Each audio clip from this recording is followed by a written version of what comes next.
वैसे तो माना जाता है कि छोटे बच्चे भगवान का रूप होते हैं, लेकिन आज जो कहानी मैं आपको सुनाने वाला हूं, वह एक ऐसे 8 साल के बच्चे की है जिसे सुनने के बाद शायद ही आप बच्चों को भगवान का दर्जा देंगे। महज 8 साल की उम्र में एक बच्चे ने तीन तीन खून कर एक नया इतिहास रच दिया। एक ऐसा हत्याकांड जिसे सुनकर आपके भी रोंगटे खड़े हो जाएंगे। और यकीन मानिए, उसने यह जुर्म पुलिस के सामने मात्र एक बिस्कुट के लालच में कबूल किया। यह कहानी है अमरजीत सदा की। इस कहानी में आगे बढ़ने से पहले अगर आपने अभी तक क्राइम टाइम को सब्सक्राइब नहीं किया तो अभी सब्सक्राइब कर दीजिए और साइड के बेल आइकन पर क्लिक कर हमारे नए वीडियो सबसे पहले देखिए। कहानी की शुरुआत होती है बिहार के एक छोटे से गांव मुसहरी से। उस गांव में एक परिवार रहा करता था जिसमें कुल 4 लोग रहा करते। उस परिवार में एक 6 महीने की दूध पीती बच्ची, 7 साल का उसका भाई अमरजीत और उन दोनों के माता पिता रहा करते थे। यह परिवार काफी गरीब था। उन छोटे बच्चों के माँ बाप उनका पेट पालने के लिए मजदूरी किया करते। उसी परिवार के नजदीक ही अमरजीत के पिता के छोटे भाई का भी संसार बसा हुआ था। उनको भी एक 6 साल की लड़की थी। दोनों परिवार भले ही गरीब और रोज मजूरी कर अपना पेट पालते थे, लेकिन सभी अपनी अपनी जगह पर खुश थे। पर किसे पता था, यह खुशी सिर्फ कुछ पल की थी, क्योंकि यह तो बस एक अनहोनी की शुरुआत थी। साल था 2006, जब उसके छोटे भाई की 6 साल की लड़की कहीं गायब हो जाती है। लेकिन उसके परिवार की तरफ से उसके गुमशुदा होने का जिक्र ना तो गांव में किसी से किया जाता है और ना ही उसकी पुलिस थाने में कोई रिपोर्ट दर्ज की जाती है। लेकिन छोटे गांव की सबसे खास बात यह रहती है कि सारे लोग एक दूसरे को पहचानते हैं। बच्चे भी एक साथ खेलते हैं। अचानक उस लड़की का अपने दोस्तों के साथ खेलना कूदना बंद हो जाना और उस लड़की का गांव में कहीं पर भी ना दिखना, इससे पूरे गांव को किसी अनहोनी की आशंका हो जाती है। 2 महीने ऐसे ही बीत जाते हैं और सभी उस बात को भूल जाते हैं। इसी तरह कुछ दिनों बाद उसी परिवार की एक 8 महीने की छोटी बच्ची भी अचानक रहस्यमय तरीके से गायब हो जाती है। सभी गांव वालों को फिर से किसी अनहोनी की आशंका होती है और जैसे पहले भी उस लड़की की पुलिस थाने में कोई रिपोर्ट दर्ज नहीं कराई गई थी, उसी तरह इस 8 महीने के बच्ची की भी कोई भी गुमशुदगी की रिपोर्ट परिवार द्वारा नहीं दी जाती। उसी के 3 महीने बाद 2007 में फिर से एक 6 महीने की लड़की खुशबू गायब हो जाती है। लेकिन इस बार यह लड़की उस परिवार से नहीं थी जिस परिवार से वह 2 लड़कियां गायब हुई थीं, बल्कि उसी घर के बगल में एक और औरत चुनचुन देवी रहा करती थी, जिसकी 6 महीने की लड़की खुशबू गुमशुदा थी। तो पूरी बात ऐसी थी कि चुनचुन देवी उस दिन अपनी बेटी खुशबू को पास ही के प्राइमरी स्कूल में खाना खिला रही थी। अचानक से उसको अपने घर का एक काम याद आ जाता है, जिस वजह से वह अपनी बेटी खुशबू को वहीं सुलाकर वह काम खत्म करने चली जाती है। लेकिन अपना काम खत्म होने के बाद जब चुनचुन देवी उस स्कूल में पहुंचती है, तब उसे खुशबू कहीं पर भी नजर नहीं आती। वह स्कूल का चप्पा चप्पा छान मारती है, लेकिन खुशबू का कहीं पर भी अता पता नहीं था। वह गांव के घर घर जाकर सभी से खुशबू के बारे में पूछताछ करती है, लेकिन खुशबू का उसे कोई भी पता नहीं चलता। आखिरकार थक हार कर वह भगवानपुर पुलिस स्टेशन, जो कि मुसहरी गांव के ही अंदर आता था, वहां जाकर उस लड़की के गुमशुदगी की रिपोर्ट दर्ज करवाती है। अब यह पहली बार हुआ था कि किसी की उस गांव से गुमशुदगी की रिपोर्ट पुलिस थाने में पहुंची।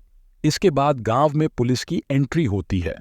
पुलिस भी अपना काम बखूबी से निभाती है और गांव में हर जगह जाकर खुशबू को ढूंढने लगती है, लेकिन खुशबू कहीं पर भी नहीं मिलती। इसके बाद पुलिस उस गांव के हर घर जाकर खुशबू के बारे में पूछताछ करती है, लेकिन उनको खुशबू का कोई भी सुराग हाथ नहीं लगता।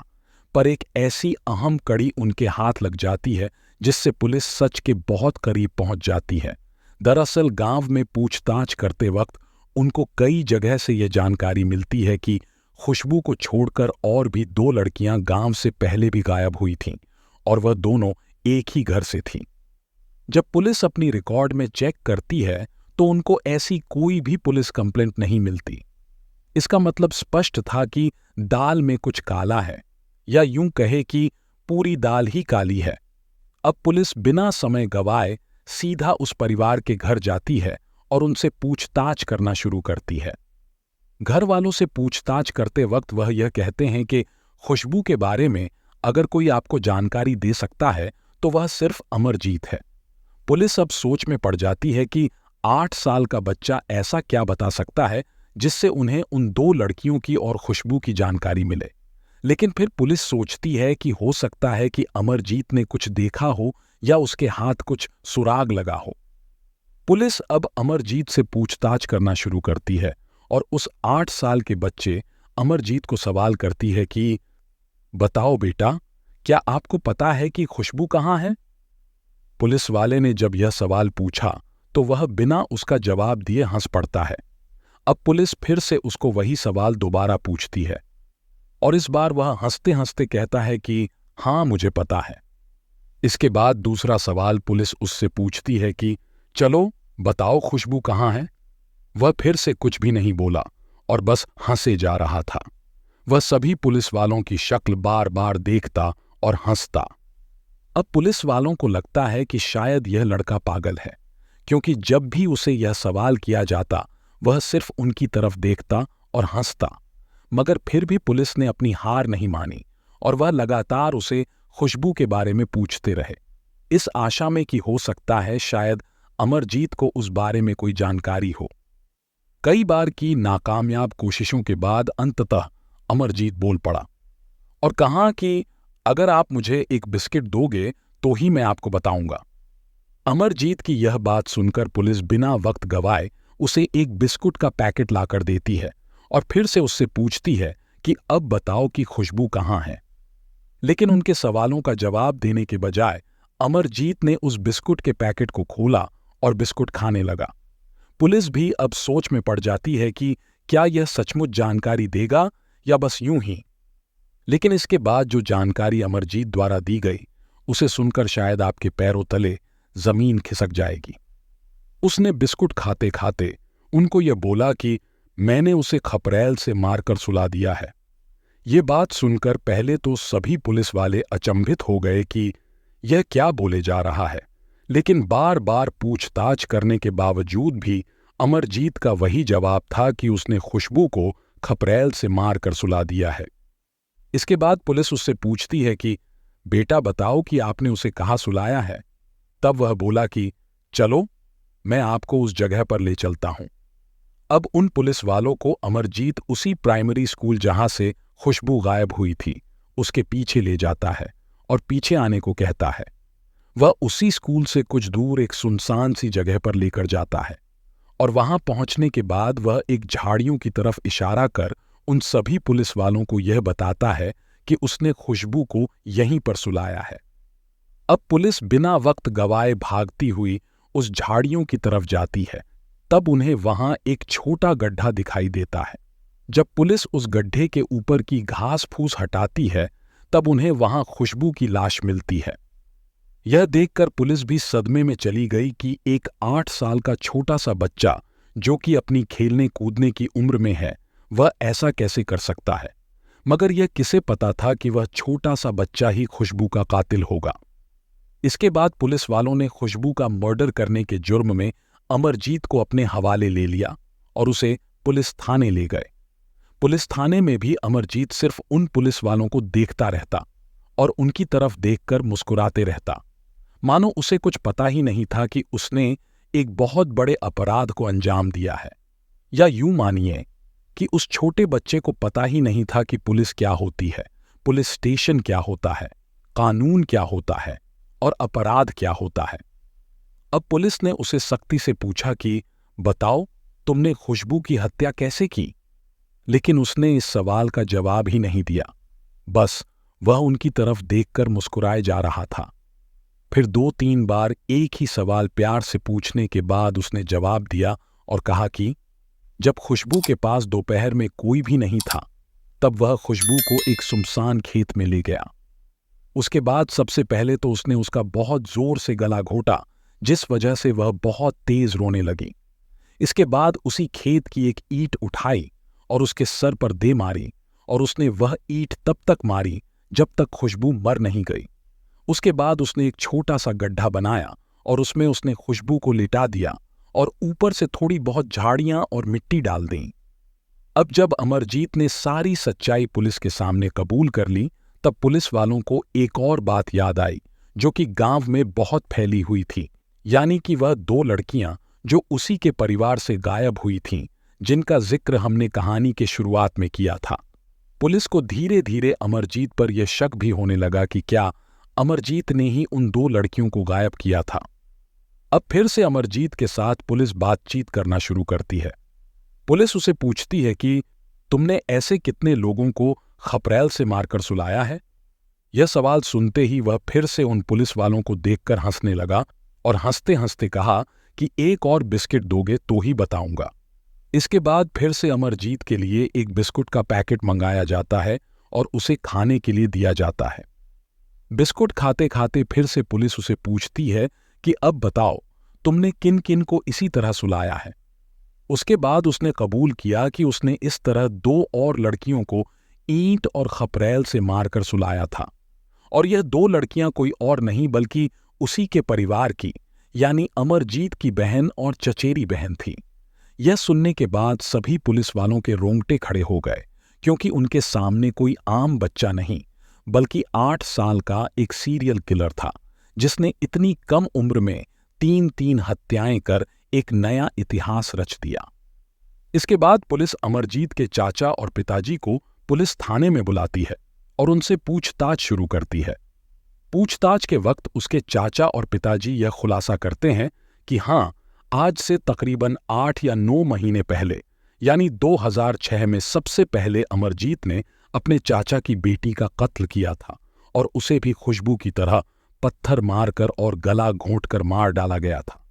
उस वक्त अमरजीत मात्र 7 साल का था और सभी परिवार को यह पता था कि यह हत्या अमरजीत ने ही की है, क्योंकि जब अमरजीत से उसके बारे में पूछा गया था तब उसने बिना कोई बात छुपाए सब सच बता दिया था।